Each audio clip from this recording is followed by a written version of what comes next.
ಧರ್ಮಸ್ಥಳ ಗ್ರಾಮದಲ್ಲಿ ಶವಗಳನ್ನು ಹೂತಿಟ್ಟ ಪ್ರಕರಣಕ್ಕೆ ಸಂಬಂಧಪಟ್ಟಂತೆ ರಚಿಸಿರುವ ಎಸ್ಐಟಿ ಮುಂದೆ ದೂರುದಾರ ಶನಿವಾರ ಹಾಜರಾಗಿದ್ದು, ಮಲ್ಲಿಕಟ್ಟೆ ಎಸ್ಐಟಿ ಕಚೇರಿಯಲ್ಲಿ ಅಧಿಕಾರಿಗಳ ಮುಂದೆ ತನ್ನ ಹೇಳಿಕೆ ನೀಡಿದ್ದಾನೆ.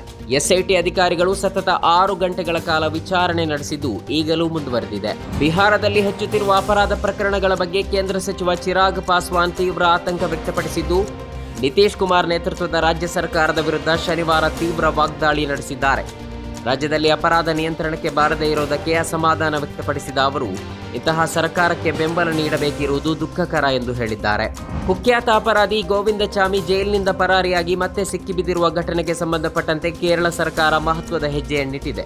ಈ ಕುರಿತು ಸಮಗ್ರ ತನಿಖೆ ನಡೆಸಲು 2 ಸದಸ್ಯರನ್ನೊಳಗೊಂಡ ವಿಶೇಷ ತಂಡವನ್ನು ರಚಿಸಲಾಗಿದೆ. ಕೇರಳ ಹೈಕೋರ್ಟ್ನ ನಿವೃತ್ತ ನ್ಯಾಯಮೂರ್ತಿ ಸಿಎನ್ ರಾಮಚಂದ್ರನ್ ನಾಯರ್ ಮತ್ತು ಮಾಜಿ ರಾಜ್ಯ ಪೊಲೀಸ್ ಮುಖ್ಯಸ್ಥ ಜಾಕೋಬ್ ಪೊನ್ನೂಸ್ ಈ ತಂಡದ ನೇತೃತ್ವ ವಹಿಸಲಿದ್ದಾರೆ. ಕಾಂಗ್ರೆಸ್ ಪಕ್ಷವು ದಲಿತರ ಮತ್ತು ಬುಡಕಟ್ಟು ಸಮುದಾಯದ ರಾಜಕೀಯ, ಆರ್ಥಿಕ ಹಾಗೂ ಮೀಸಲಾತಿ ಆಕಾಂಕ್ಷೆಗಳನ್ನು ಈಡೇರಿಸುವಲ್ಲಿ ನಿರಂತರವಾಗಿ ವಿಫಲವಾಗಿದೆ ಎಂದು ಬಹುಜನ ಸಮಾಜ ಪಕ್ಷದ ಮುಖ್ಯಸ್ಥೆ ಮಾಯಾವತಿ ಅವರು ಶನಿವಾರ ಕಾಂಗ್ರೆಸ್ ಪಕ್ಷದ ವಿರುದ್ಧ ತೀವ್ರ ವಾಗ್ದಾಳಿ ನಡೆಸಿದ್ದಾರೆ.